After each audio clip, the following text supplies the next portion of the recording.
Yeah, yeah, yeah. Oh, yeah.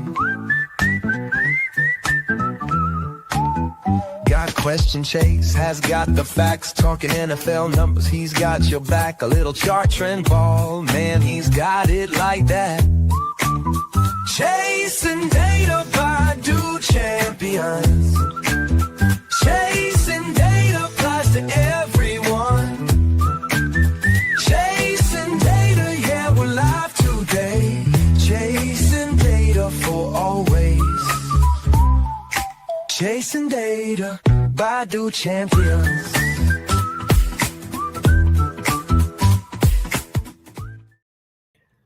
What's up, everyone? Welcome to week 12 of Chasing Data. We are well over halfway through the season. Things are getting a little clearer as we go each week. We are getting very close to some teams being eliminated, some teams clinching their playoffs spots. But we're going to go through all that. We're going to talk about that. We're going to try to get through every game tonight and talk about what the numbers may say about all these teams.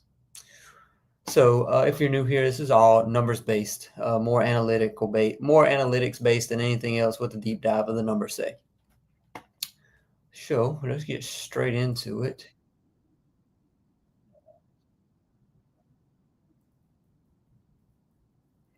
So the first game, Thursday Night Football. Man, this game, I wish C.J. Stroud would be playing in this one.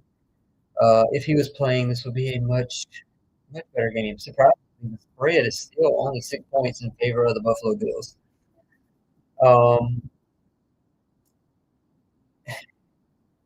Davis Mills in his 2 games. What has he done thus far? I mean, I think we're all on the Bills in this game. It shouldn't really be a close one. Davis, even though the defense is possibly the best defense in the NFL with the Houston Texans, what stops the Bills from winning this game would be Josh Allen's inability to hold on to the ball. He has a lot of turnovers this year. We talked about he's 9th highest in interceptions. You know, it's much higher than what he did last year with his ability to hold on to the ball. It's been a lot more careless this season. You know, you look at what Davis Mills has done. He has been serviceable for sure.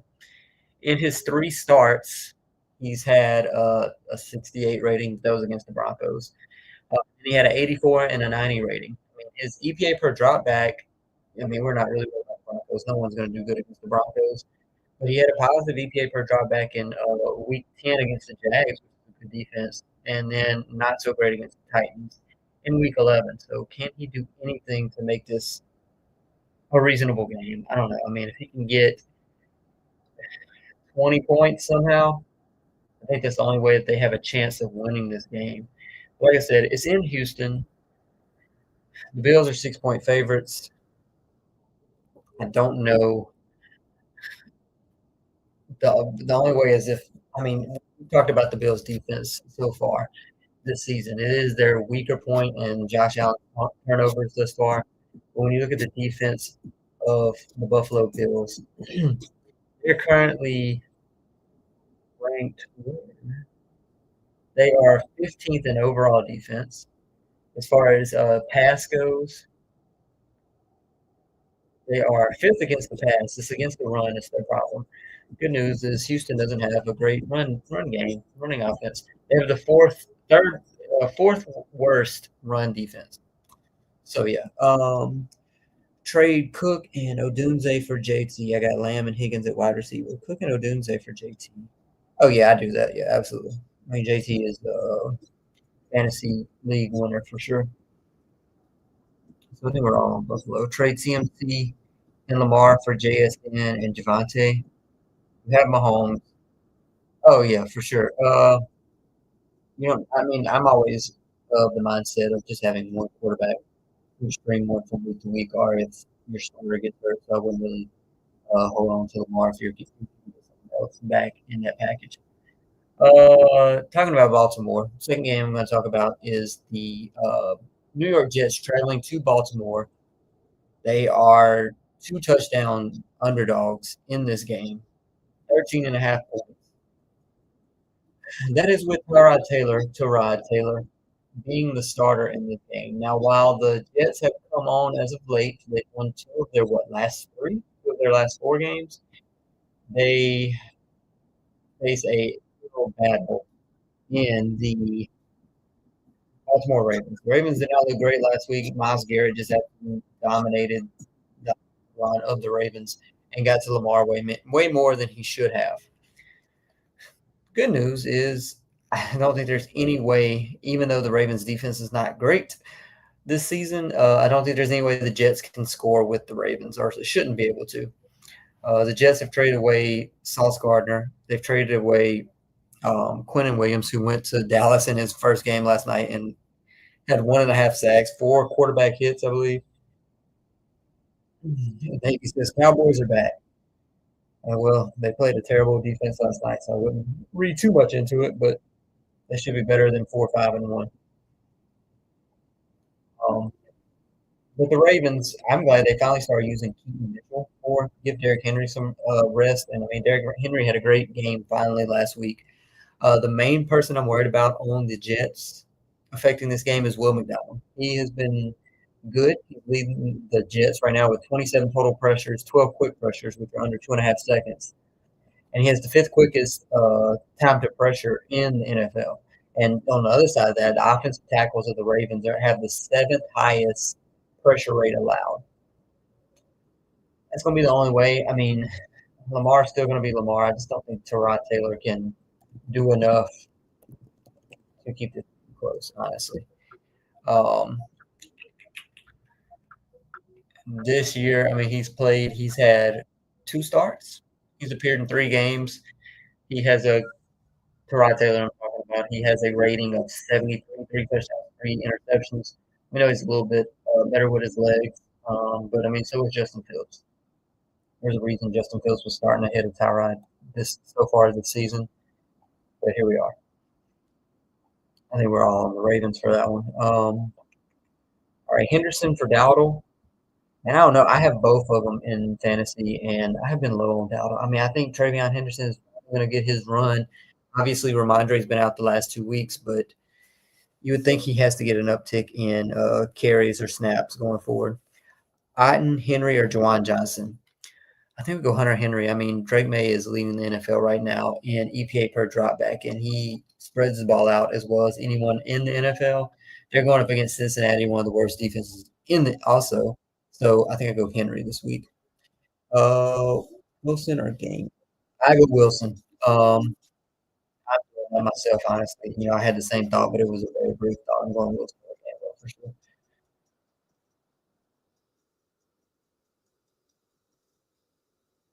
Steelers beat the Colts and Patriots.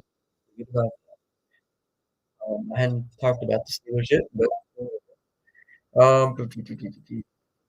ends up. All right, was McCaffrey and Adams for Jefferson and Josh Allen?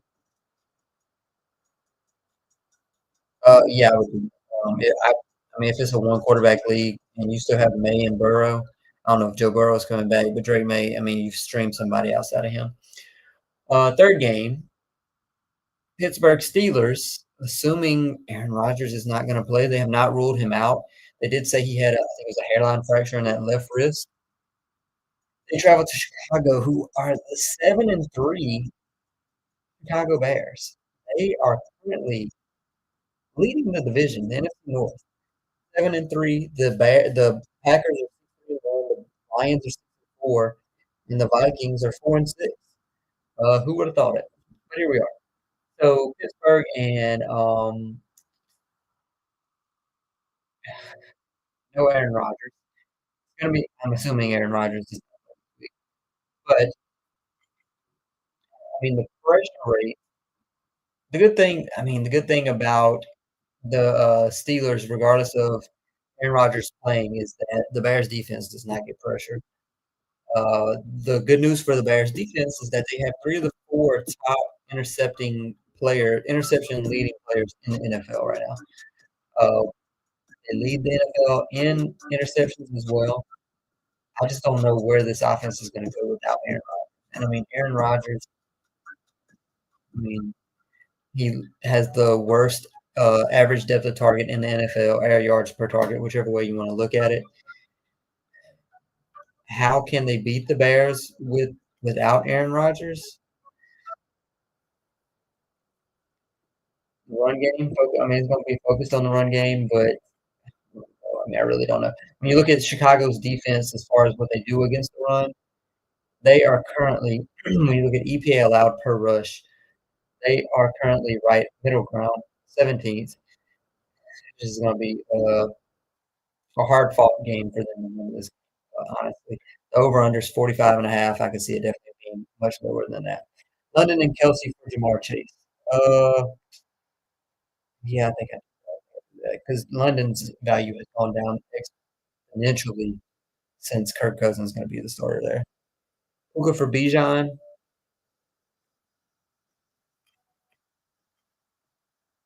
I think so. I think I go running back there. Trust Darnold again. Yeah, I mean he has these up and down games. I mean the offense is going to be perfectly fine with him. We see it all season. It's going to be fine going forward. Ends up. I just got the Dolphins shirt on tonight, rotated each and every week. Depending on which shirt I feel like wearing at that time. Next game, Patriots at the Bengals. Darnold or May? Are we talking about for this week or rest of the season, Edgar? So, Patriots. Maybe the best story in the NFL outside of the Colts for the season. They're currently 8.5 point favorites. Man, they're not. They're a blowout. Yeah, one, two, three, four, five, 7 games that are at least 6.5 points for the Patriots against the Bengals. I mean, we don't really need to talk about this game too much. Joe Flacco looked terrible last week against the Steelers. They have no Jamar Chase, and they have the worst defense overall in the NFL, giving up a .16 EPA per play. Second most is Commanders at .10. They also have the worst pass defense. The difference between them and the fourth worst defense, the Dallas Cowboys pass defense, is 1 and 4 is the same difference between those two at 4 and 18. So they are tremendously bad. Drake May has the best EPA per dropback in the NFL. Not much to talk about this one. Patriots should take care of business easily. Darnold or May, more for May. I mean, May is the best EPA per dropback. He has shown this year time and again that he's trustworthy and what he can do with this offense. Sam Darnold can have a higher ceiling at times, but his floor is much lower. Well, he has the blow up games like he did against the Rams. That's our pigs. Next game, another more than a touchdown spread. We have the Giants traveling to the Detroit Lions. I mean, there's no way the Detroit Lions lose 2 in a row, and 2 in a row to the NFC East. Edgar, appreciate the follow as well. Giants traveling to Detroit. I know they looked bad last week against the Eagles. How many times are they going to go have 5 fourth downs that they do not convert any of them? If they convert one of those 5, it's a totally different game. It's probably a totally different outcome. It's a totally different outcome of what happened in Philadelphia if they convert one of those first downs. I've actually heard that many times. Steph Curry, it's ridiculous how many times I've heard that comparison. But anyways, the Giants, there's no way they win this game, I don't believe. I mean, Jameis goes crazy maybe. But, I mean, he's not going to go crazier than what the Lions are going to do. I mean, Lions are 7th in pass efficiency. The Giants are 21st in pass efficiency on defense. They're worst in rushing efficiency on defense. The Lions, Jahmyr Gibbs probably going to go off, absolutely insane. When the Giants are pressured, they're terrible. I mean, it's kind of hard to read into that because it's Russell Wilson also.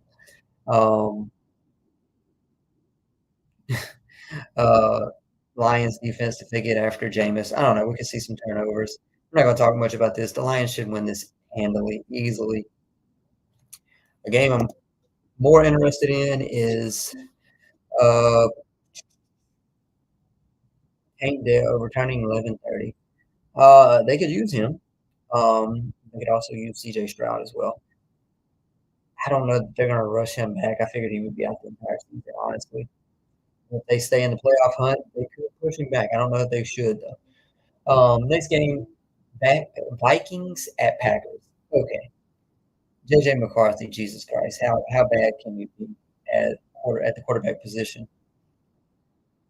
When you look at EPA per drop back, which is basically telling you the efficiency of the quarterback, there are 34 qualifying quarterbacks, and JJ McCarthy is dead last. He has a minus 0.37 EPA per drop back. So that's basically saying on every drop back, he's losing you a third of a point. Every 3 drop backs, he's losing you a point based on his play.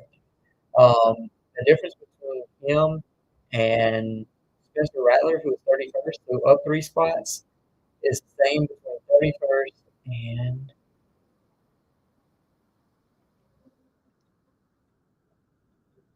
16 spots higher.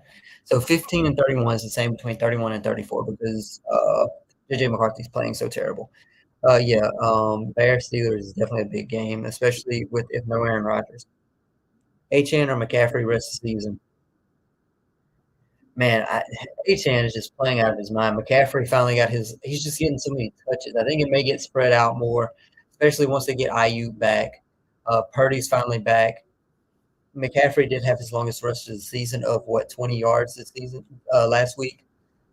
But yeah, I think I go H. I think it's the higher ceiling, but also possibly the lower floor. It's the boomer bust. DK or Pierce this week? DK if Aaron Rodgers starts. If he does not, then no. Yeah, like Edgar said, Darnold is good when he is playing well, but he also Matthew Stafford has the higher floor for sure. Matthew Stafford, I think, has 27 touchdowns, 2 interceptions, like 15 touchdowns in his last 5 games. No interceptions. He's just playing out of his mind. So with Minnesota and Green Bay, I mean, like I said, Drake May is playing absolutely god awful. What is he? So he has a minus 0.37 EPA per dropback overall. What is he under pressure? When he's under pressure, obviously everybody gets worse. He's actually 16th. He has the same EPA per dropback under pressure that he does when he's not pressured. So I think you just drop 8, let Aaron Jones beat you if he's going to beat you. But I don't foresee that happening. Micah Parsons is probably going to get after JJ McCarthy, and it's going to be a terrible day for him. Okay, Indianapolis Colts traveling to Kansas City. Who the Kansas City Chiefs are 5-5. They are getting close to fighting for their playoff hopes and aspirations. When you look at the standings right now, right now they would be the 9 seed, and they would be a game out. Jags are 6-4, so they're currently a game out. They lose this game, they're going to be in big trouble. Obviously, but they are 3.5-point favorites against the Colts, and I mean, I'm curious to see Daniel Jones and what he does. The Chiefs are currently 18th in EPA allowed per rush against the run, obviously, like I said, and they're going up against Jonathan Taylor. Are they going to be able to stop Jonathan Taylor in this game? That's going to be the focal point for me in what they do. But I mean, all right, so the Chiefs are 16th in the following categories, and the Colts are number 1 in all these categories. Rushing under center, design runs, overall rushing efficiency, and running inside. So the focal point for them is, can they stop Jonathan Taylor? On the flip side, the Chiefs, they are number 1 in rushing versus a stack box, passing versus no blitz, and deep passes. The deep pass defense is what the Colts have been struggling with as of late. Let's see, but if I'm the Colts, I'm blitzing Patrick Mahomes. They're currently 23rd against the blitz. Colts defense is number 1. Stick to what you know. I know Mahomes can beat you with his legs, but He has struggled somewhat comparatively speaking versus years past.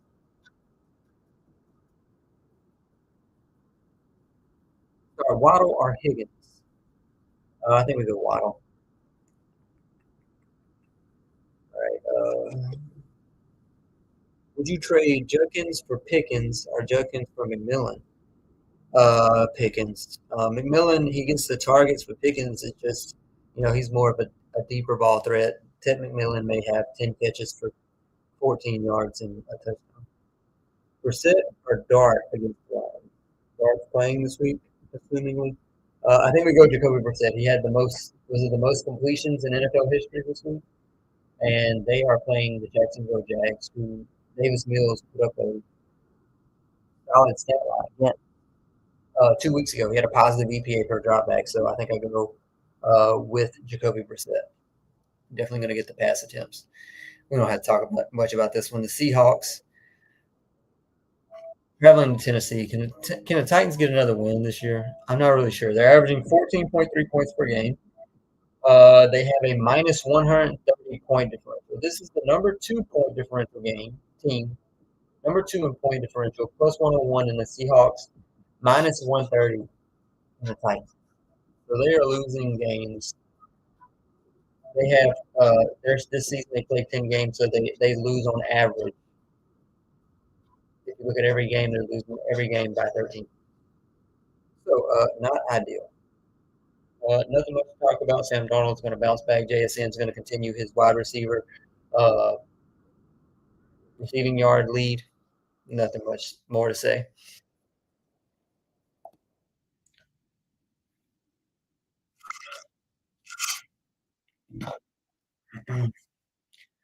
Next game, we have the Jags at the Cardinals. The Cardinals are basically their season's on the line here. I mean, season's over. They are currently 3-7 and 3 games out of the playoffs. They would definitely have to go on a run. They have 7 games left.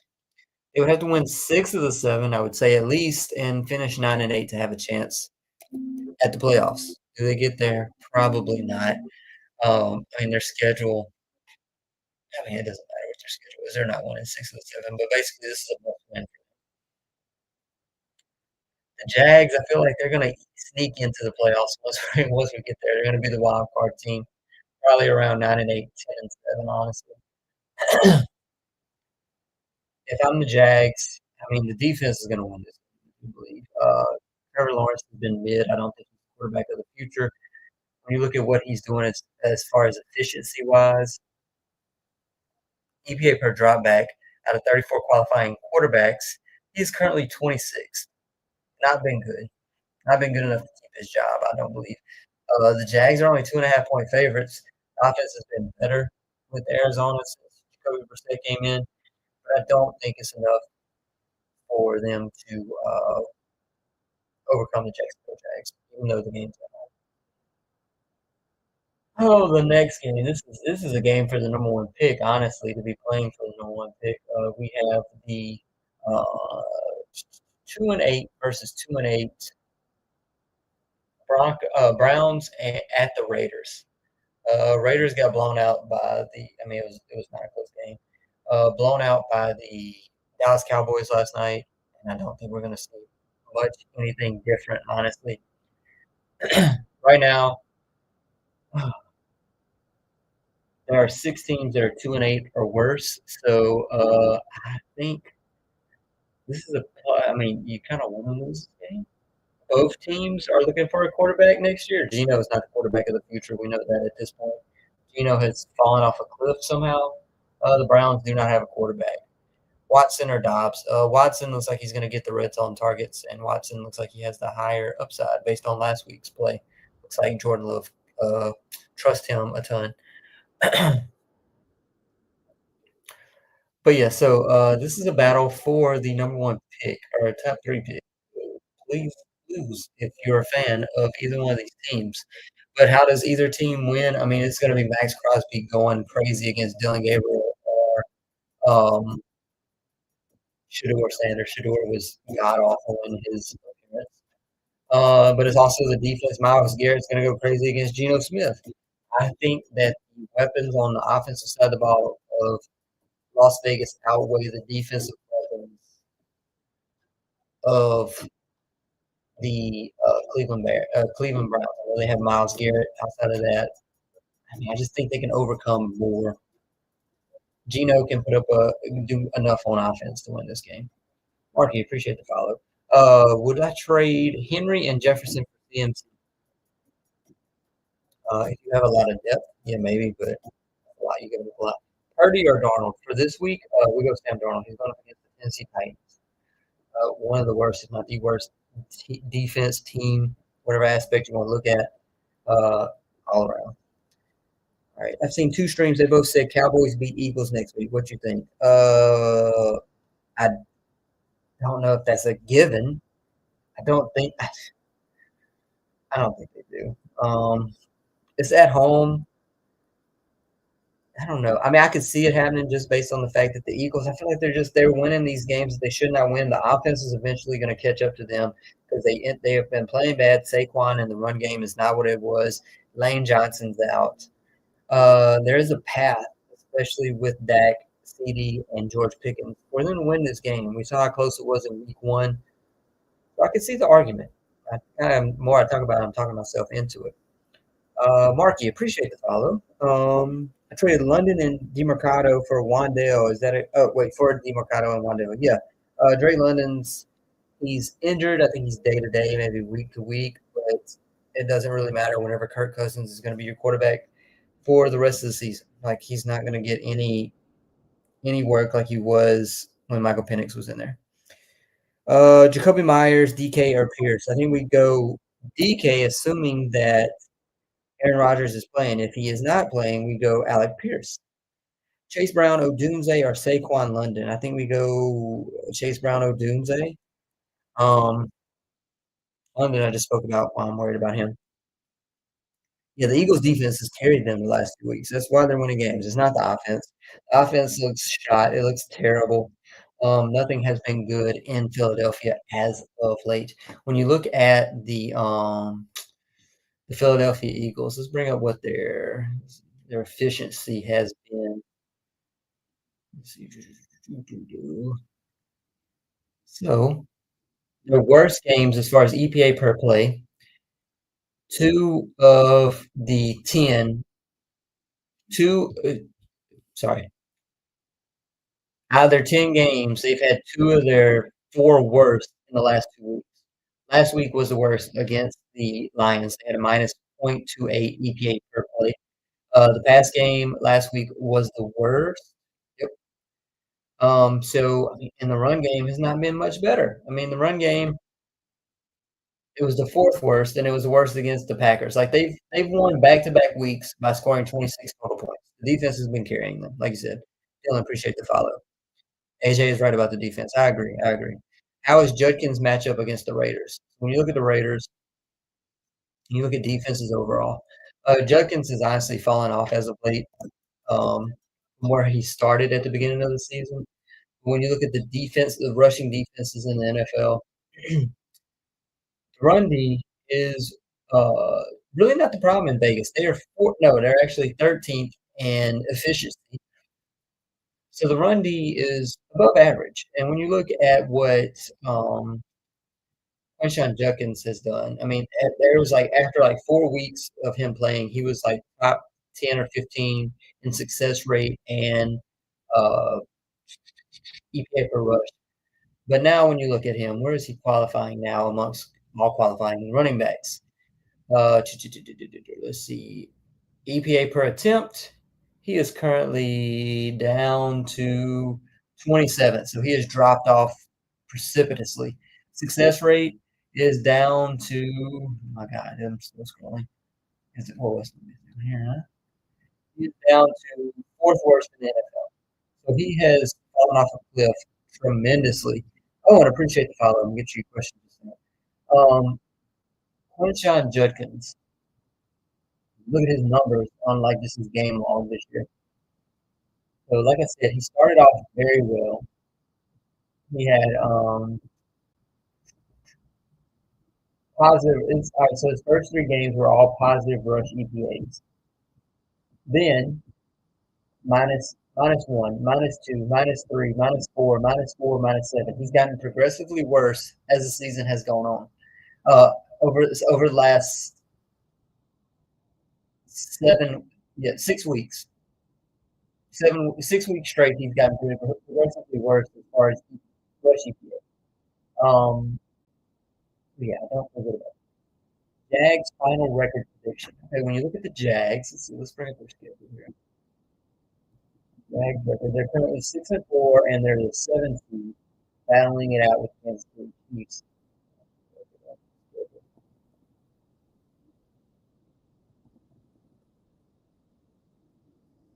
So, play the Cardinals this week. I think they should win that. That's 7-4. Titans must win. 8-4. Colts loss. We're just going quick overview. 8-5. Jets is another win. 9-5. Broncos probably a loss. 9-6. Colts say they lose it again. 9-7. They play the Titans again. That's 10-7. 10-7 should get them into the playoffs. When you look at strength of schedule, remaining strength of schedule for them, they got to be somewhere near the top. Huh? Let's see. Or the East. They have the fifth easiest remaining schedule. So I feel good about them making the playoffs at this rate. The Chargers, they're overachieving yet again, like they do anytime a Harbaugh is involved over them. But I mean, they've been good. They're gonna be probably a first round exit. They may win one game in the playoffs, but it's not like they have a high ceiling. Falcons at Saints. We're not gonna talk about that. I mean, does it matter who wins? Saints probably want to lose. Falcons need to win. The Rams want the Falcons to lose because they have their first round pick. They got James Pierce in return. Another big game as far as the NFC is looking. The Rams are playing the Bucks on Monday Night Football.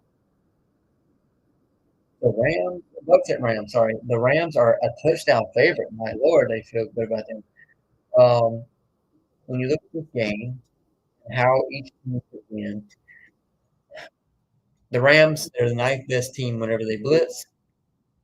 The Bucks are third worst in efficiency in the NFL when being blitzed.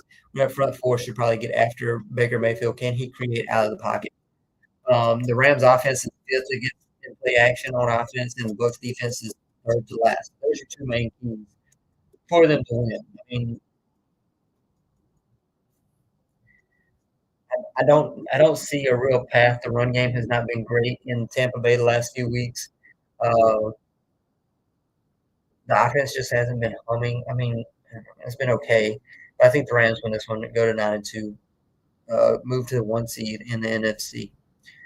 All right. Who do I have winning the Super Bowl this year? Honestly, at this rate, out of the NFC, I think it's the Rams year. I honestly think it's the Rams year. I don't think it's the Eagles. I don't think it's anyone out of the NFC North. The one team I would see getting hot and making it is Sam Darnold if he can just stay on a heater like he has been. He's just too up and down. But I think the Rams are the NFC. AFC,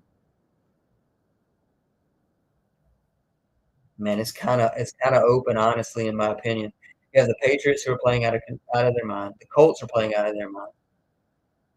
The Broncos are playing out of their mind. But you then have the Bills, Ravens, and Chiefs. Who's coming out of that? Would you take the Patriots, Colts, or Broncos, that group, or the Ravens, Bills, or Chiefs?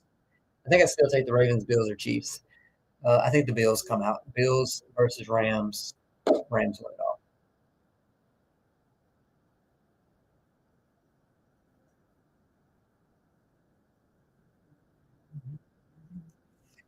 All right. Knicks is off this week. Pick up Bryce Young. Yeesh.